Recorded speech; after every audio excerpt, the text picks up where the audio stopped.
Hey guys, it's Ethan with Zimmer Labs, back with a second video of the day. This is really an interesting new one that I've been putting basically all my time into since I got back from vacation.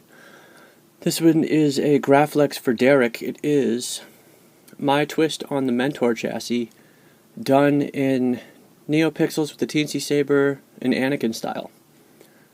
This was a lot of work compared to the MK1 that was 2.5, 3 days. I've been working on this guy for 2.5, 3 weeks. Not all day, every day, but a whole bunch of the time. Start with the outside real quick. It's standard Graflex flash.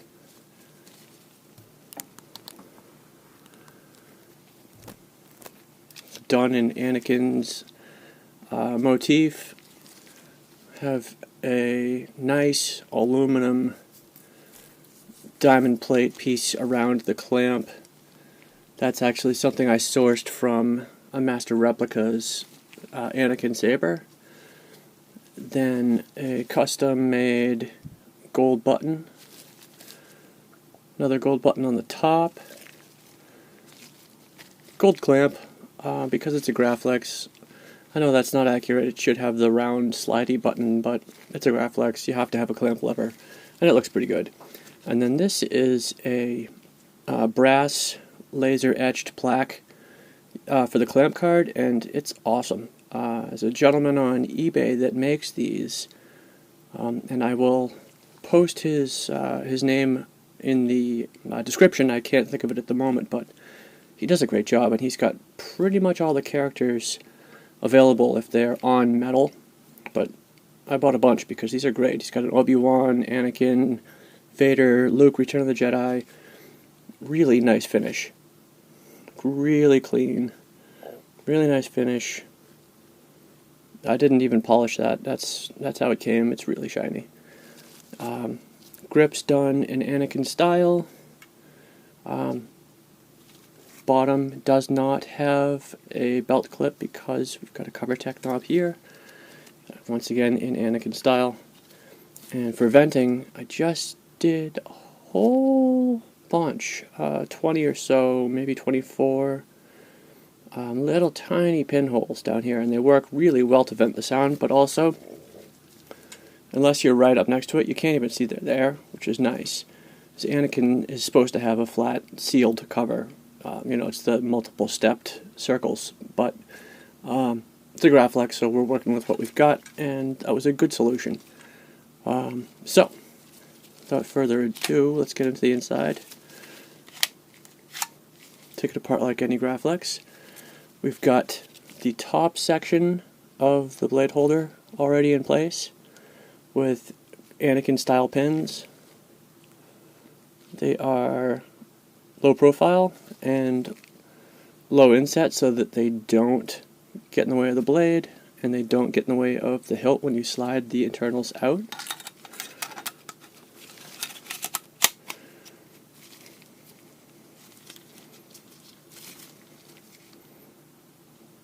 That's how she looks. Now, to the Mentor chassis. Huge props to Goth 3 Designs for putting this together. It's a really nice design. Right out front, I want to point out a few things. There's a bunch of stuff about the full Mentor chassis that is not really my style, so I eliminated some things. If this were a standard Mentor, down here there would be another gold or brass crystal chamber element that is spinning on a motor. My opinion, my thoughts on spinning crystal chambers is that they're like 22-inch spinning rims on a Cadillac Escalade, except for not as cool. And if I had an Escalade, I wouldn't have spinning rims. So let's put it that way. But the good news is, if you leave that part out, you have more room to work with in here. So as you can see, I got a really whopping crystal going through there.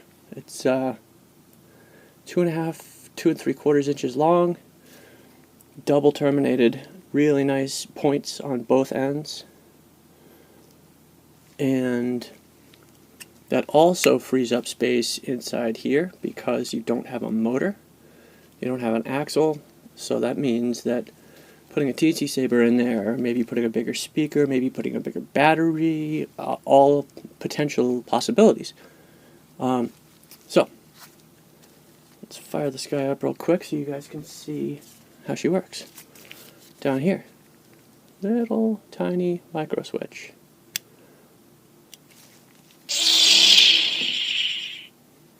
As you can see in there,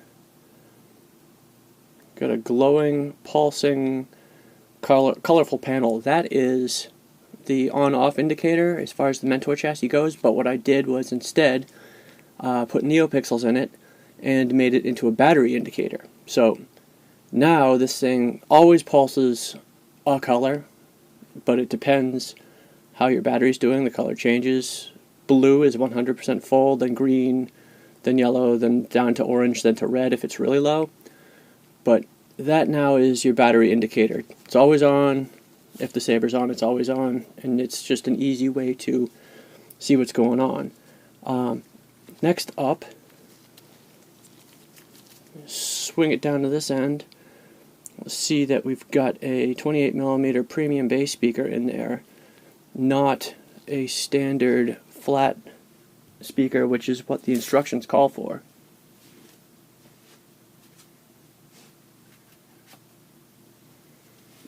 Now, just to show you guys the difference, this is what the instructions call for, and the reason for that is that's all that fits. I had to make some changes to get this guy in here.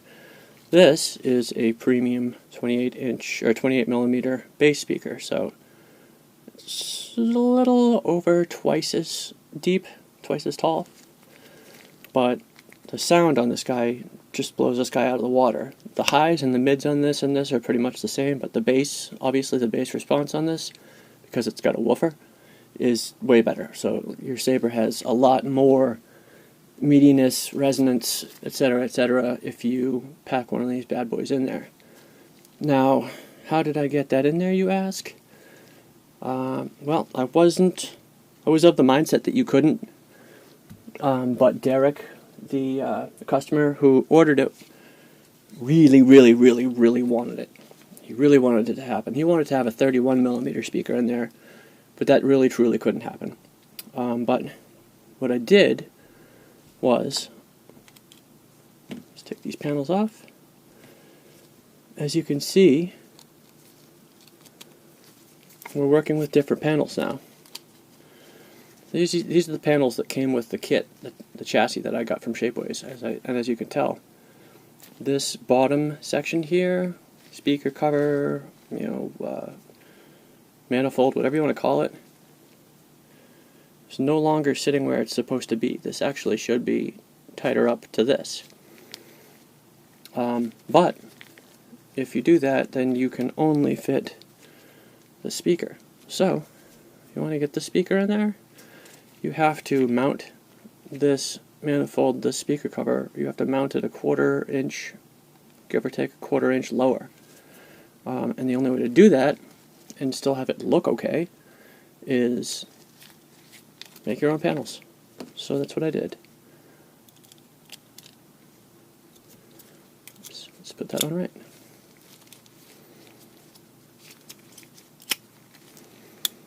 So now we've got these fun brass panels instead, still magnet mounted. Everywhere you see a circle punched is a magnet.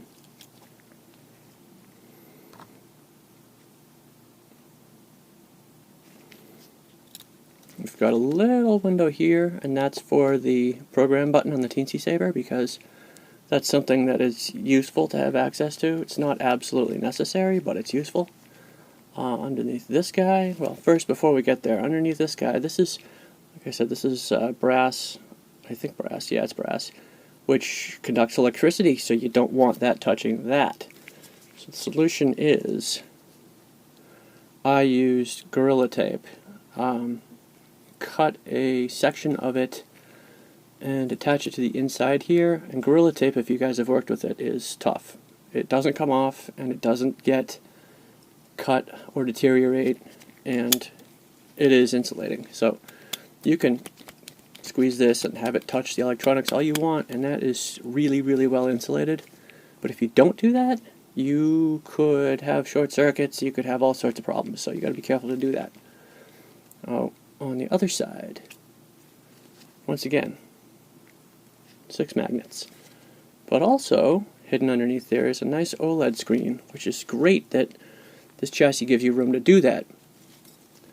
Now, if you're going to have a Teensysaber version of this, Teensysaber goes right around here, batteries run in the middle, and on the other side, you've got this area to play with. You could put Bluetooth there, or an OLED screen, or whatever. You could even theoretically split the Teensy into the 2 pieces. It's got a Teensy 3.2 and a Teensysaber card. You could put one on each side, and instead of attaching them with headers, pin headers, you could just run wires around here to the 2 cards and sandwich them on here.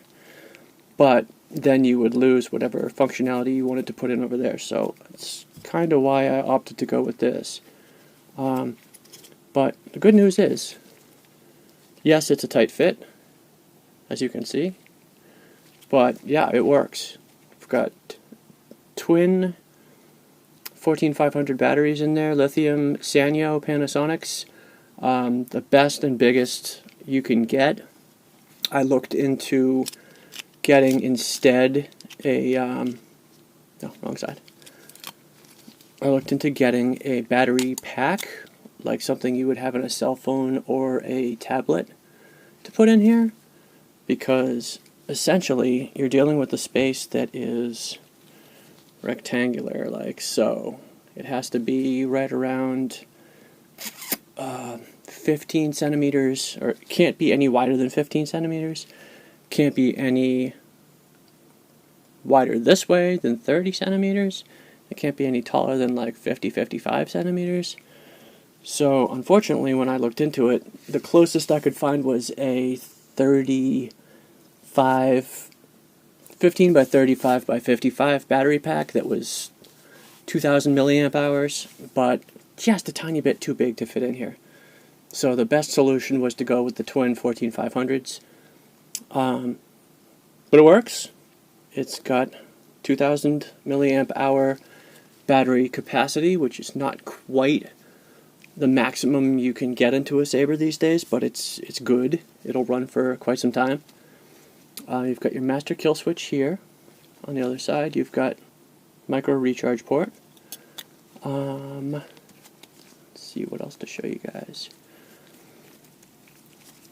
This is your internals, but it's actually in 2 pieces. And to separate it, you just slide it up.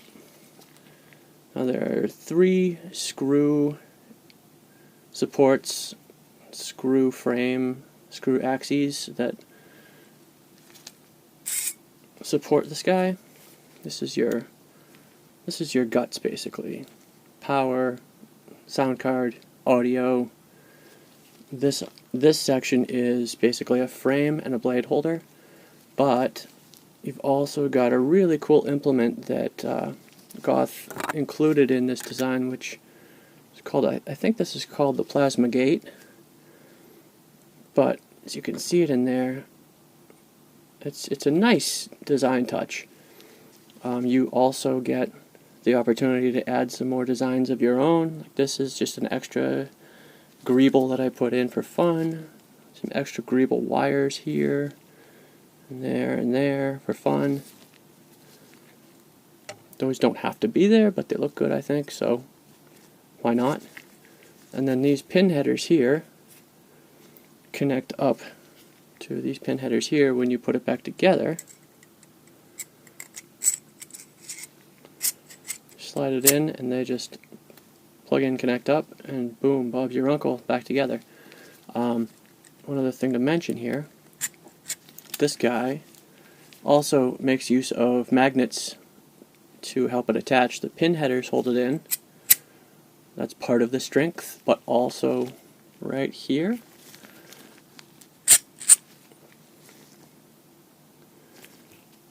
Look right there. Those are twin magnets there and twin magnets there, and they work to hold together and kind of keep this piece locked, and it's good, it's solid, it's not going anywhere.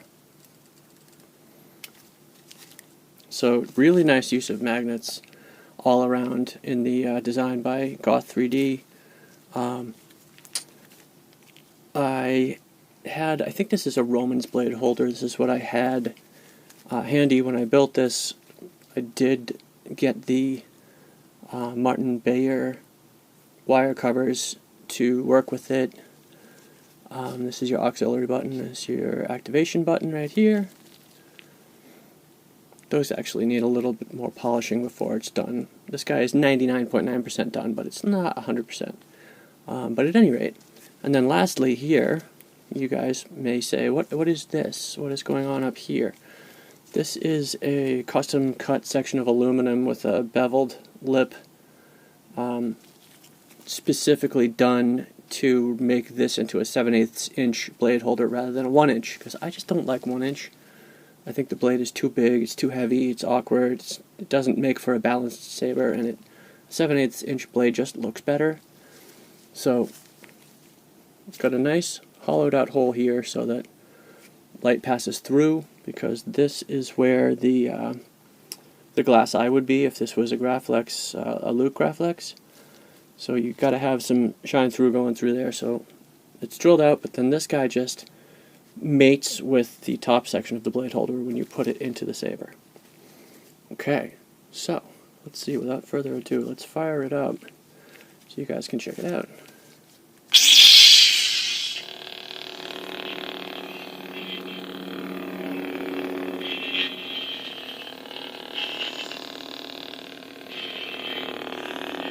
There's that plasma gate I was mentioning. That guy's also running neopixels up inside of there. Inside of this section right here, neopixels that illuminate the plasma gate, but also act to illuminate the transparent plastic housing that the blade connector goes into. So that's nice. You get, without a blade plug required, you get some nice blue light coming up out of the top of the saber.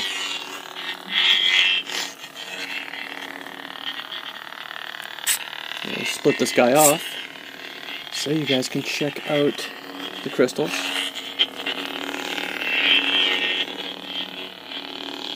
It's a big monster shaft of quartz crystal, both ends pointed, that basically run down the whole center of this beast.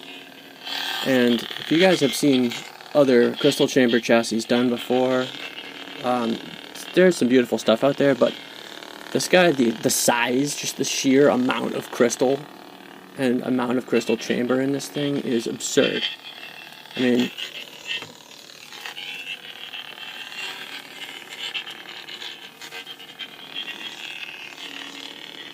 here's your lightsaber. That much is just a giant crystal chamber, which means that you've got a blade holder, and then you've got electronics, battery, and speaker, and nothing else. Like, this is basically all crystal chamber inside. I mean, I don't know if it's possible to cram any more crystal chamber into this. Really, to me, this is the maximum crystal chamber you can get into a Graflex and still have sound, lights, a decent battery, etc., etc. I don't know how you could possibly get any more in there, but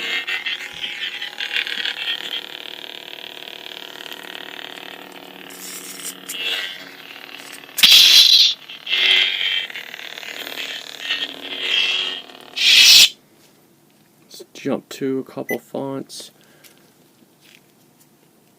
Nice. Blue steel. How about some Latigra or some Ferrari? Or maybe Magnum. This is Dodger, Dodger blue, sky blue, green flash. Let's fire that guy up.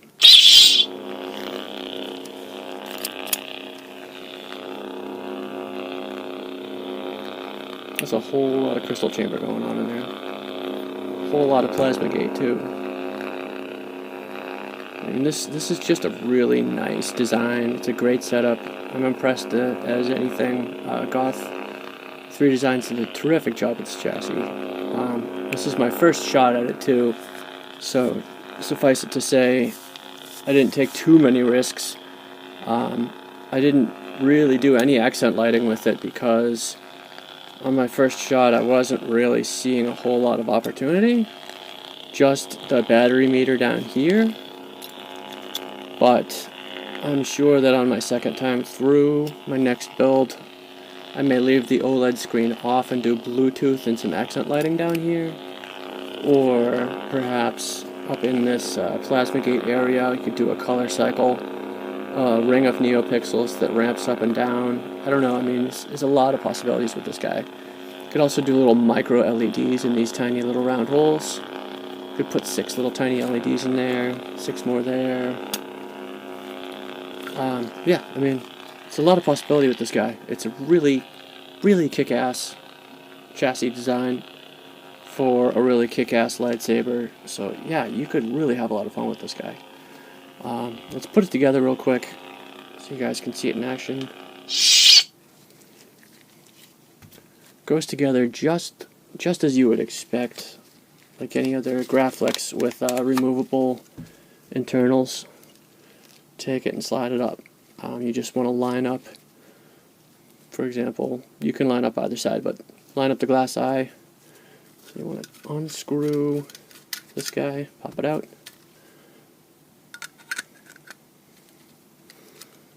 And then just slide it up, and when you get almost to the top, you want to make sure that you come up here and pay attention to what's going on.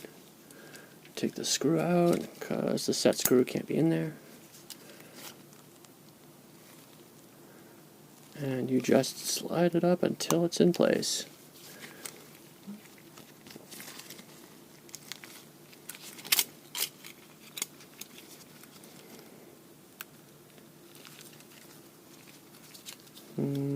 Take the activation button off.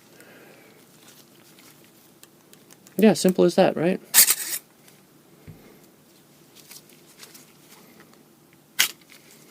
Let's try it again. You can orient it pretty much any way you want.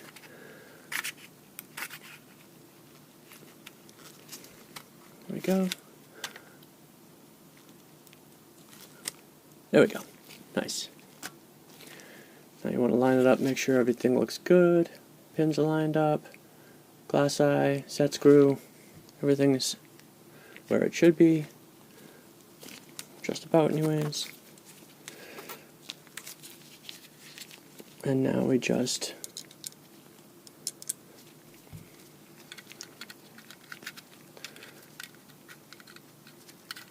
put the brass glass eye in.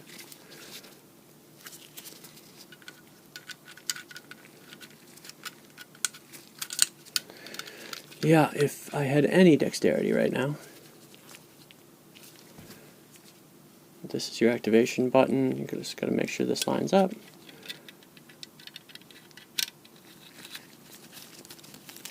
Screw that puppy in.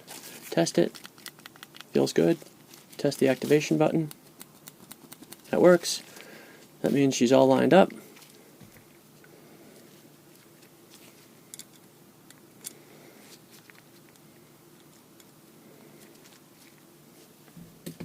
And this is the blade set screw.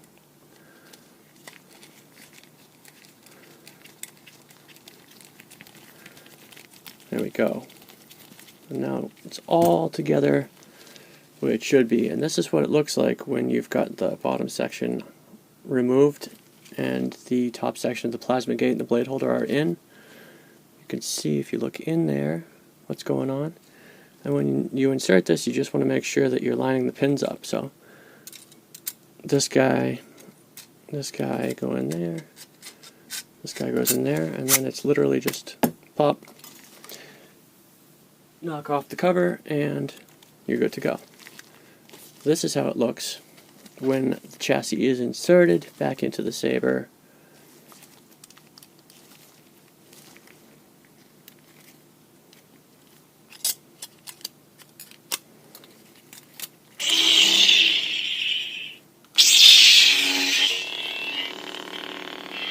So you can see the bottom section of the crystal chamber when it's in the saber. You can't see the top half of the crystal chamber or the plasma gate. And if you look inside, yeah, you kind of can from this angle, but visibility is pretty low. But you get to see a cool part of the radiator fins, and obviously as well the whole bottom section here. Then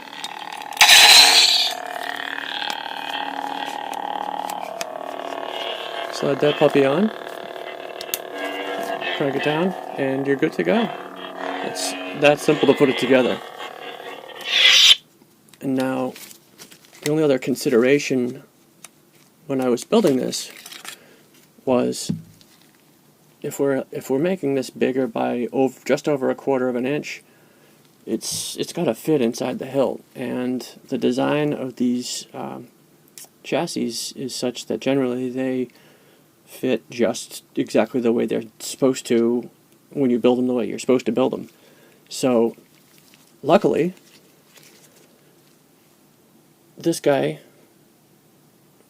when you put the Graflex clamp on, it goes to right there, and as you can see, the clearance is just fine. There's still actually maybe a 1/16 of an inch of extra room, and that's fine because the speaker is inset by 1/4 of an inch to the bottom, so there is more than enough room to have the extension and still put the bottom section of the hilt on, not worry about it, clamp it down, nothing's going anywhere. Sound works, it's not like contacting the bottom of the hilt at all, it's not distorting because of lack of airspace, it's good to go. Now, the last thing to show you guys is insert the blade, tighten the set screw.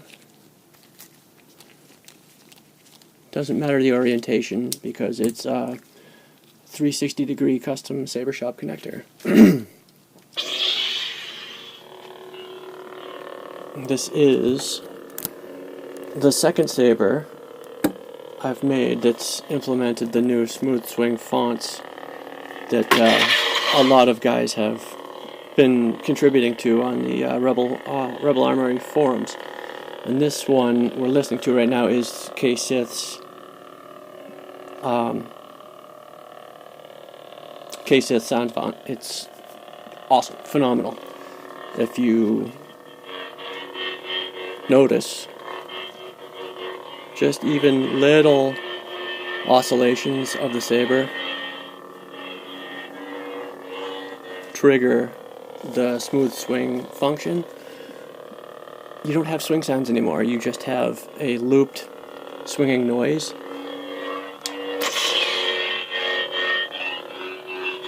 That functions based on how fast you're swinging it, and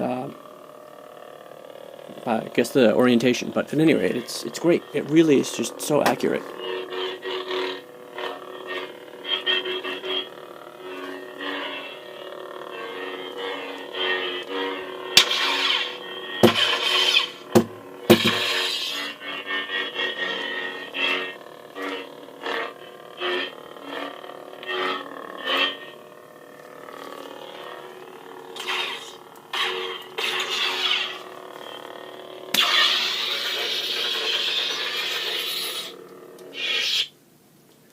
So Derrek wanted me to put, I told him you could have whatever sound fonts and whatever blade presets he wanted on this, and I have to say he took advantage of that. I've never put this many on here, but there's 36 blades and sound fonts on this, at least. It might be a little bit more than that, but the first few are Smoothswing fonts. This is Thexter's Smooth Fuzz.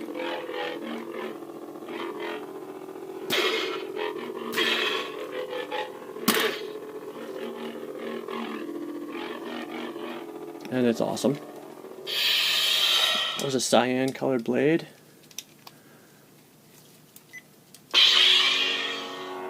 This is a sky blue blade. And this is Profezzorn's smooth font Teensy, or Teensy font? Yeah, Teensy font, I think.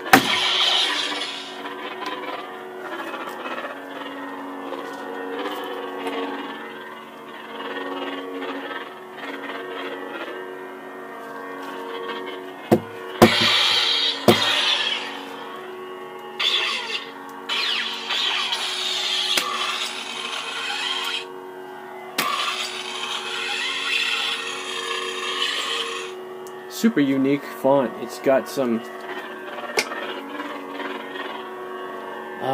pulsating to the swings. It kind of sounds like a pod race sound effect almost, which in a good way. The pod race, don't get me started, but obviously the font works.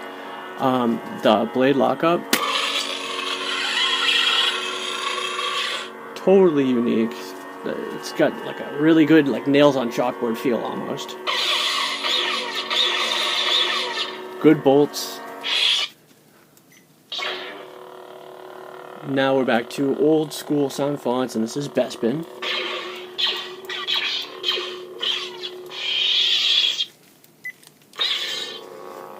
Green one with Sentinel. Nice heavy pulse with, I think, Hero.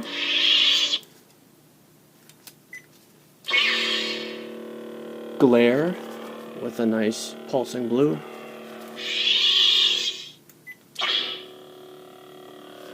Blue Fireblade with, I think, Corellian sound font.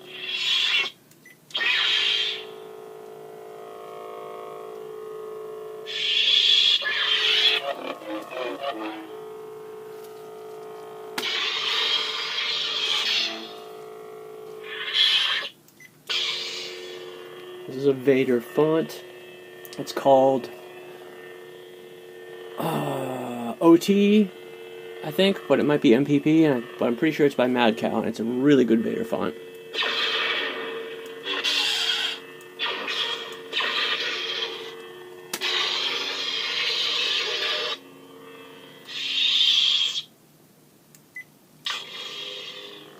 This is a sunlight colored blade.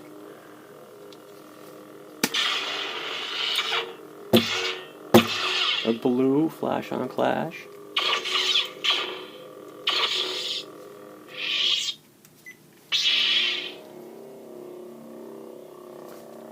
This is a heavy pulsing gold blade with, I think this sound font is called Jaina, but it might be Desolation too. Blood orange blade.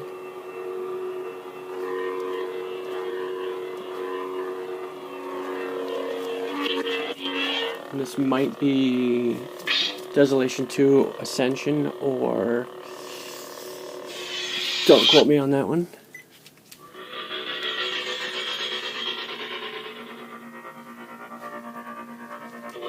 We've got blue color cycle blade. Next is a green color cycle blade, and I'm just going to skip it because it's the same as the last one.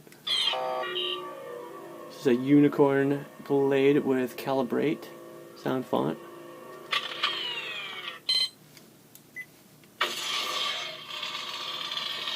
Now this is a Fireblade with Ksith's Crossguard Smoothswing font.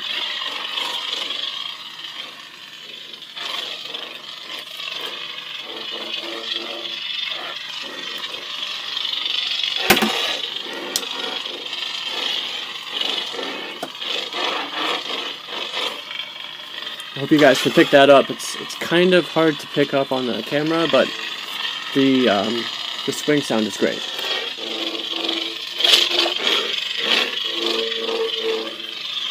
It really works well with this Fireblade.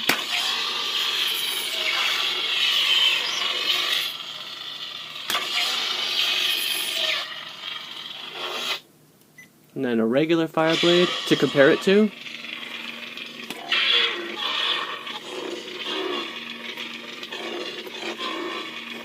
See, the swinging just is not anywhere near as good with the old traditional style fonts. Rainbow Blade next. strobe blade, electricity blade, this is called, this is a blue distress blade. This one, a lot of credit goes to Ksith from the forums. I think he basically built this one himself, and I liked it, so I added it to the list. This is definitely a Ksith blade preset, and this one I love. I call this Distress Fire. But if you look in the reflection of the monitor, you can tell that it's just constant individual pixel flickering between red and yellow and red and less red. And it just looks awesome. It looks just like a distressed red fire blade. It looks just like Kylo's blade in the movie.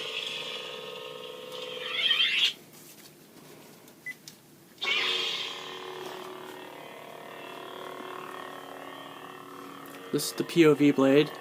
What you do with this is you swing it back and forth for fun, or you do that and take a picture on slow exposure and you get a logo when the picture develops. You have to do it yourself to see what the logo is. So I'll give you a hint, it's Star Wars.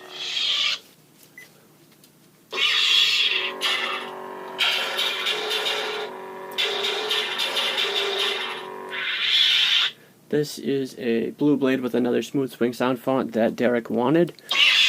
I'm not a huge fan of this one.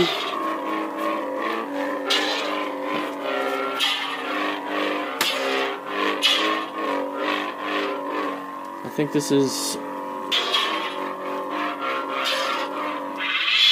I think that's Smooth Jedi or Smooth Gray by Thexter. I'm just not a huge fan of the swing sound.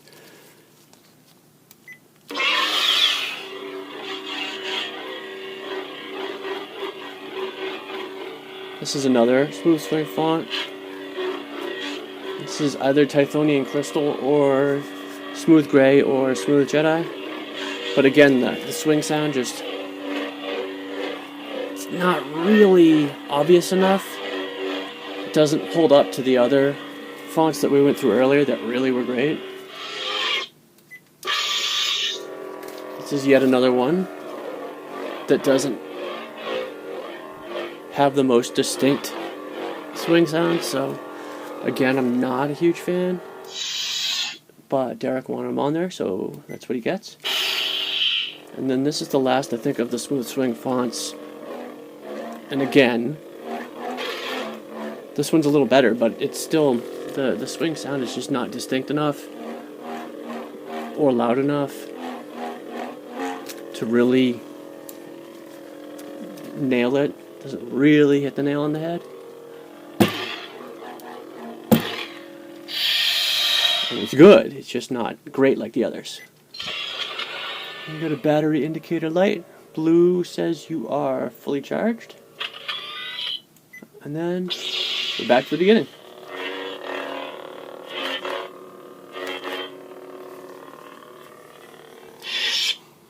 And that, ladies and gentlemen, is the Goth 3 Designs Mentor chassis in an Anakin style Graflex. Derrek, I hope you love it. This was a lot of fun to build. Thank you for for being my guinea pig. I'm gonna switch it over to a TFA style for you because I know that's what you want. There was some miscommunication between us, and I thought he wanted the saber built in an Anakin setup, so that's what I did.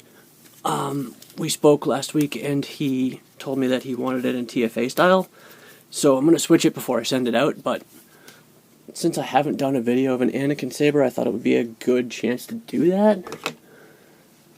But otherwise, the main difference is just going to be a little bit of looks, but you're going to get a nice glass eye shine through when I switch that over. So that'll be a nice plus. What else to say? Trying to think of what else I had on my list to show you guys.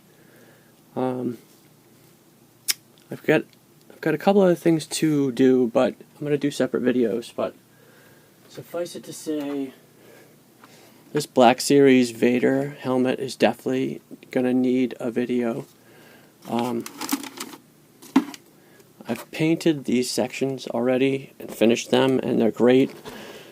But as you can see, this part is still a work in progress. It's flat black primer at this point. But this thing is awesome. I mean, it literally comes apart in pieces just like in the movie.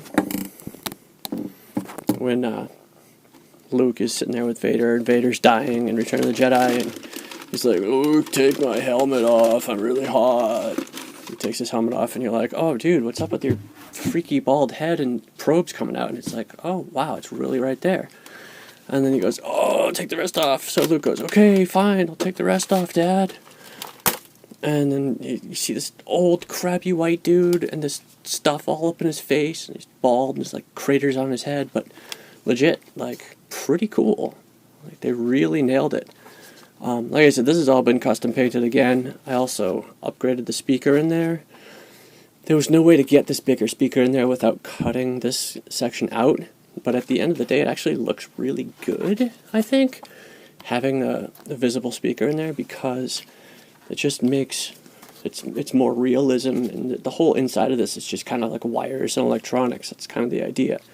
I haven't decided if I'm going to make a custom cover to go over that so you don't see it, or if I'm going to leave it like that, but it's pretty sweet. And then, of course, the back section here, nice metal studs, and it's like a dog collar, basically. Just pop these guys right here. Opens up to put it on. What did I do to upgrade this? Main switch. Hasbro didn't give us one of these, so I installed a main kill switch, because you don't want to have your batteries just die on you. But over here you've got Vader breathing, and then you also get sound effects for when the top goes on. That's the putting the helmet on sound, and then when you take it off, I'll grab him by the nose, I guess. I don't know. Sound effect when you take it off. Mostly the customization on this has been the paint, because this just came in black plastic, and come on, let's face it, this really needs a paint job. So this is semi-gloss black, all metallics. All the details have been touched up with new metallics. I used the Molotov chrome paint that I showed you guys in a prior video for this, and it's awesome. Like, look at that. That's a pretty legit chrome finish right there, and yeah, that's a marker. That's a paint marker. Imagine that, right? New greebles here. These are metal. The ones that came with were plastic. Forget that. New paint color in there with the silver. This is a metallic gunmetal. Molotov chrome here on all these guys. It just looks good. It deserved a nice black paint job, because let's face it, Vader's helmet is not matte black plastic, right? But once this guy is fully painted, it's going to be really a seriously phenomenal prop piece.